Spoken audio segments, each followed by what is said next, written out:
American War, Omar Akkad, How a Refugee Childhood Turns into a National Catastrophe. Key points. A late 21st century United States buckles under sea level rise, displacement, and a second civil war triggered by an outright ban on fossil fuels. The story follows Sarat Chestnut, a southern Louisiana child, from ordinary family, life into refugee camps, insurgency, imprisonment, and something far worse. A future historian, Benjamin Chestnut, reconstructs Sarat's life through diaries and official fragments, so the book reads like a post-war dossier as much as a novel. The war isn't a clean battlefield conflict. It's camps, drones, reprisals, propaganda, and slow radicalization. Sarat's transformation is not framed as heroism. It's framed as cause and effect. What happens to a person when every exit closes? The book keeps flipping global power assumptions. America becomes the broken place, and foreign aid arrives with its own agenda. Torture, incarceration, and state violence aren't background color. They are engines that reshape what a person believes is permissible. The end game is not victory or reconciliation. It's a lesson about how revenge scales and how history cleans the blood off its hands. The plot engine. A country half drowned and half burnt tries to save itself by banning fossil fuels. The ban detonates a secession crisis. The secession crisis becomes a civil war, and the civil war turns whole regions into a landscape of camps, checkpoints, and hunger. Inside that machinery is Sarat Chestnut. She starts as a child who simply wants her family intact and a patch of safety that doesn't shift under her feet. But war doesn't just take things away. It teaches. It trains. It offers identities that feel like armour. The other engine is the narrator's framing. This isn't told like a present-tense thriller. It's told like a future historian trying to understand how one person's life became inseparable from a national wound, and what it means to inherit that story. What this book is about. Sarat Chestnut grows up in coastal Louisiana in a near-future America where the shoreline keeps moving inland. The air feels heavier. The storms feel less like weather and more like punishment. Her family lives with the constant sense that normal life is already over. They're simply the last people to receive the memo. When the Second American Civil War breaks out, it doesn't arrive as a single front line. It arrives as rules, permits, rumors, and sudden violence. Sarat's parents try to angle the family towards the safer north. The plan is practical. It's also fragile. The kind of plan that depends on officials, paperwork, and time. Time runs out. A bombing kills Sarat's father, and the family is shoved into the orbit of displacement, a refugee camp built to manage human overflow like waste. Years pass in the camp's heat and filth. Sarat learns what it means to be counted, fed, and controlled. Then she meets Albert Gaines, charismatic, attentive, and purposeful. He offers what the camp does not, an explanation, a story with villains, a story with dignity. He educates Sarat, sharpens her anger, and teaches her to see every northern action as proof that mercy is a lie. When violence finally erupts inside the camp itself, Sarat loses what little protection she still had. The survivors are moved again, this time into a more stable house in the south. But stability doesn't reverse the damage. It just gives the damage space to set. Sarat's brother, Simon, survives with lasting impairment, cared for by a woman named Karina, who becomes central to the family's new life. Sarat, meanwhile, keeps disappearing for training and work. She grows into the kind of teenager war manufactures, competent, hardened, and emotionally narrow. The insurgency offers her something intoxicating, the chance to hit back. But every strike tightens the state's response. And as Sarat's losses accumulate, the story's question narrows from how does a country survive to what does a person do when survival feels like surrender? The domino chain. Because the federal government bans fossil fuels, secession becomes a moral crusade instead of a policy dispute. Because secession turns into prolonged war, displacement becomes an everyday administrative function, not an emergency. Because Sarat's father is killed in a bombing, the family loses mobility and gets trapped in the camp system. Because camp life strips people of privacy and control, Sarat becomes receptive to anyone offering meaning and structure. Because Gaines gives Sarat a clean narrative of blame, her grief starts to harden into ideology. Because the camp is attacked and Sarat is traumatized again, her remaining loyalty to ordinary life breaks.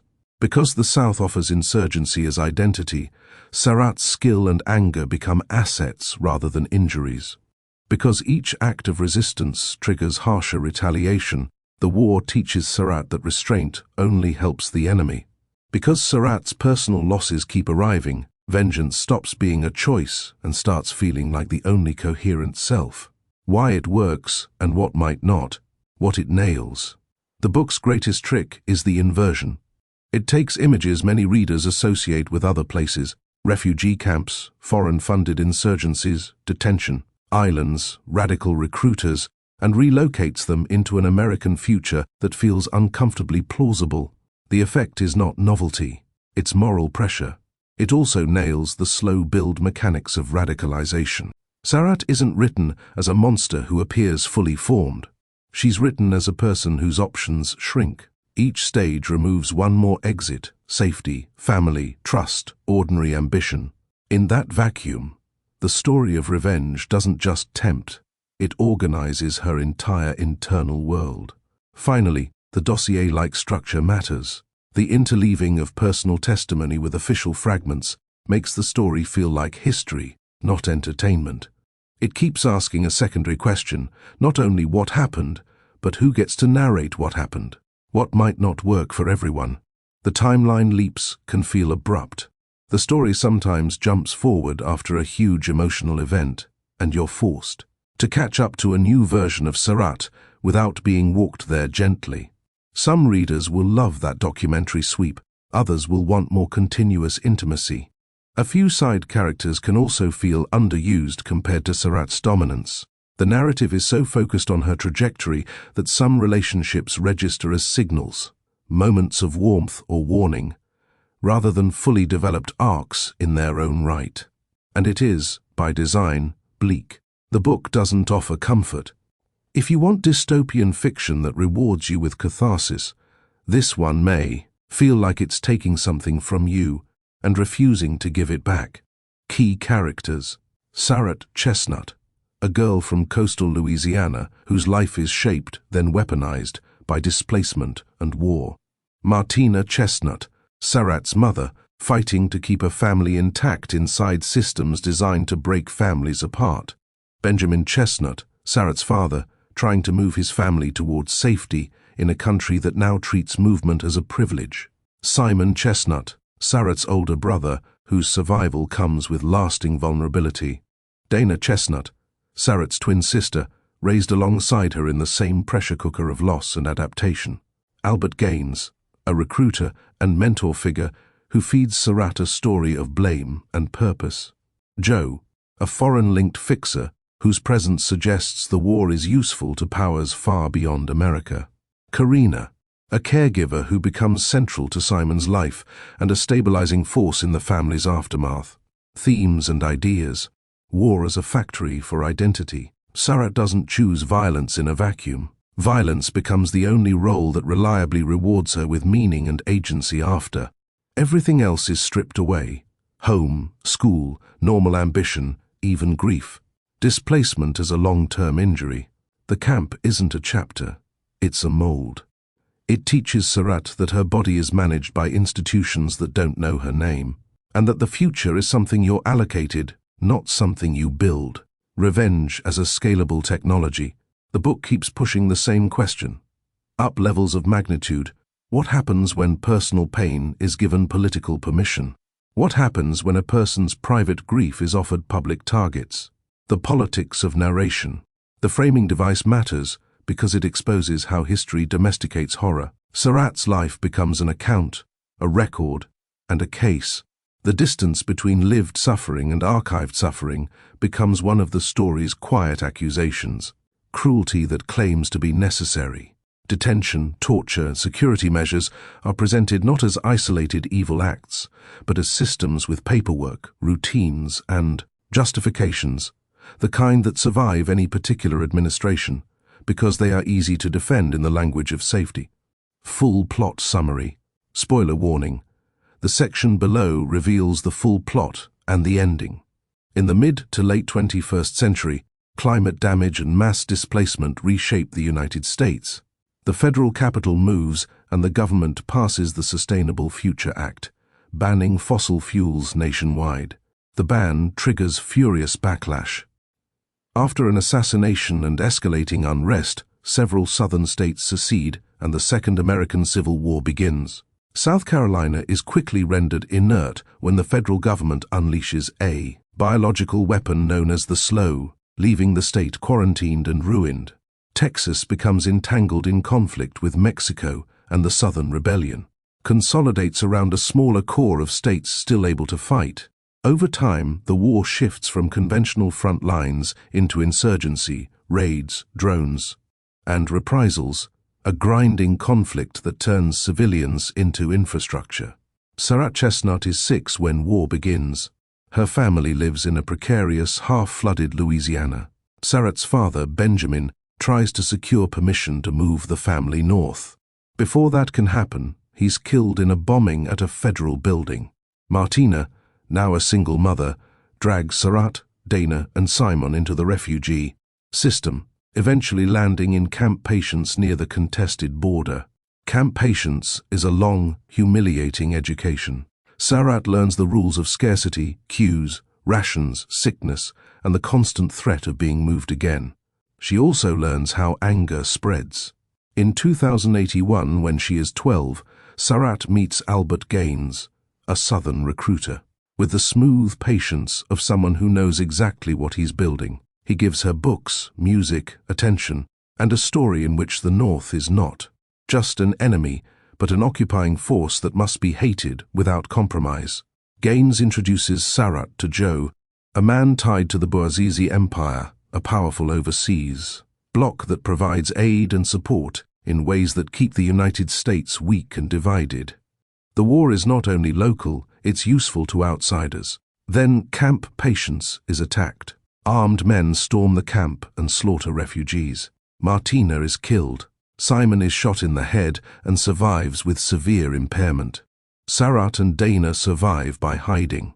The camp massacre becomes Sarat's point of emotional ignition. Grief stops being something to carry and becomes something to aim. The surviving Chestnuts are granted a government charity house in Lincolnton, Georgia. The irony is bitter, an official house as compensation for an unofficial atrocity. Simon is cared for by Karina, whose steady presence becomes the family's only real form of reconstruction. Over time, Karina and Simon grow close. Sarat does not reconstruct. She disappears into Gaines's world. By 17, she's training as an insurgent, learning patience, marksmanship, and discipline. She takes part in guerrilla operations along the border. Her defining act is the assassination of General Joseph Weiland, a major Northern commander. The killing turns Sarat into a legend for the Southern cause, but it also hardens the federal response, tightening the machinery of surveillance and retaliation. Soon after, Dana is killed in a drone strike. Sarat's remaining softness collapses. Not long later, federal forces seize Sarat and ship her to the Sugarloaf Detention Facility, a prison island in the Florida Sea. Inside Sugarloaf, Sarat learns what the state does to the people it labels irredeemable. She is tortured for years. A guard named Bud Baker becomes the face of that cruelty. Sarat is waterboarded and forced into confessions, admitting to crimes she never committed simply to make the pain stop. She also learns she was betrayed, that Gaines gave her up when threatened. When the war ends and intelligence against her is deemed unreliable, Sarat is released. She is not freed, she is returned. She moves in with Simon and Karina, who are now married and have a son named Benjamin, the boy who will later become the narrator. Sarat is withdrawn and scarred, but she slowly bonds with her nephew. A small domestic moment, Benjamin breaking his arm and Sarat splinting it, becomes a flashpoint, exposing how Sarat's war habits clash with Karina's protective stability. One day, Sarat is given an opportunity for revenge in miniature. Former comrades capture Bud Baker. Sarat kills him, and then makes a different choice. She spares his family after, discovering his teenage sons are twins a mirror of her lost twin bond with Dana. It is a rare moment where vengeance fails to consume everything. Then Joe returns with an offer that scales revenge to the size of a nation. He tells Sarat he has a virus, a weapon whose origins trace back to attempts to cure the slow. He also reveals his true identity and motive, the Bouazizi Empire wants, to prevent the United States from re-emerging as a stable superpower. A broken America benefits the global balance. Sarat agrees, not because she believes in geopolitics, but because the idea of an America that can move on feels like a personal insult. She arranges for her nephew Benjamin to be smuggled away to New Anchorage, Alaska, a far northern refuge, because she understands what she is about to do and still wants one human life spared from it. Before leaving, Sarat visits the ruined Albert Gaines, now crippled and diminished. She does not kill him. Whatever hatred remains, it has moved beyond him. On reunification day in Columbus, the relocated capital, Sarat infiltrates the ceremony carrying the virus. At the gate, she encounters one of Bud Baker's sons, now working as a guard. He recognizes her and lets her pass. The gesture is small, almost casual, and it becomes catastrophic. The virus is released. The reunification plague tears through a country already gutted by decades of war, killing around 110 million people. The reunification becomes a second ruin, and Sarat becomes the architect of a national death event.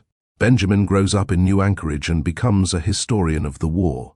As an adult, he finds Sarat's diaries, the private record behind the public catastrophe, and learns what she did and how deliberately she did it. His own act of judgment is quiet and final. He burns the diaries, keeping only a single page. Yet the story still survives, because Benjamin ultimately writes it down, not to redeem Sarat, but to preserve the shape of the ruin she helped create. The point of no return.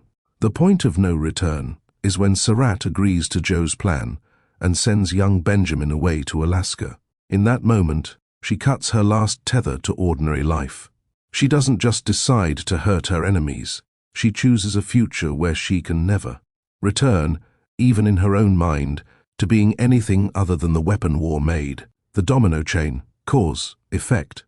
Because climate collapse and displacement destabilize the country, extreme policy becomes politically possible. Because the Sustainable Future Act bans fossil fuels, secession gains a righteous existential frame. Because secession escalates into long war, camps and detention become normal tools of governance. Because Sarat's father is killed, the family falls into the refugee pipeline and loses agency over its fate. Because camp patience grinds people down, Sarat becomes hungry for meaning and control. Because Gaines indoctrinates her and the camp is massacred, Sarat's grief hardens into revenge. Because the survivors are compensated rather than protected, Sarat rejects stability as moral bribery. Because Sarat assassinates Wyland, the state intensifies its crackdown and the conflict deepens. Because Dana is killed, Sarat's world narrows to a single organizing purpose: payback. Because Sarat is betrayed and tortured at Sugarloaf, she learns cruelty as a language the world rewards. Because Joe offers a weapon that matches her scale of rage, Sarat accepts a plan designed to wound a nation. Because Sarat is allowed into the reunification ceremony, the plague is released, and mass death follows. Because Benjamin discovers the diaries, he destroys the private record, yet still becomes the vessel through which the ruin is remembered. Who should read this? If you like dystopian fiction that feels like a future history textbook crossed with a war report, this will land hard. If you're drawn to stories about displacement, radicalization, and how terrorism is manufactured rather than born, this is exactly in that vein. If you prefer hopeful climate fiction, or you need a clear moral center to hold on to, this may be a brutal experience. The book insists on empathy without absolution, and it leaves you sitting with what that costs. If you liked this, try The Road, Cormac McCarthy, a stripped-back journey through collapse and the brutal arithmetic of survival. The Plot Against America, Philip Roth, an alternate history America where politics reshapes private life. Parable of the Sower, Octavia E. Butler, Collapse, Migration, and the Creation of Belief Systems Under Pressure. The Water Knife, Paolo Bacigalupi, climate-driven conflict with the feel of a near-future crime war. The Ministry for the Future, Kim Stanley Robinson, climate politics at scale, with systems thinking and moral fury. Station 11, Emily St. John Mandel, after a devastating pandemic, what culture and memory do in the ruins. Exit West, Mohsin Hamid, a refugee story told with a different kind of speculative lens. Children of Men, P.D. James, societal decay, state power, and what people do when the future closes. The Handmaid's Tale, Margaret Atwood, a state's slow slide into total control, told through intimate dread. What Strange Paradise, Omar Akkad, displacement and moral urgency, reframed through a different story engine. The Final Word. American War doesn't predict the future so much as restage the present in a mirror you can't ignore. It asks what it would take to make Americans feel viscerally what distant wars have felt like for everyone else, and then it refuses to soften the answer. The result is a grim, relentless tragedy about how nations break people and how broken people can break nations right back. For more useful insight across news, geopolitics, science and technology, book summaries and film summaries, visit more across taylortailored.com.uk, or you can also subscribe to our Spotify channel, Taylor Tailored.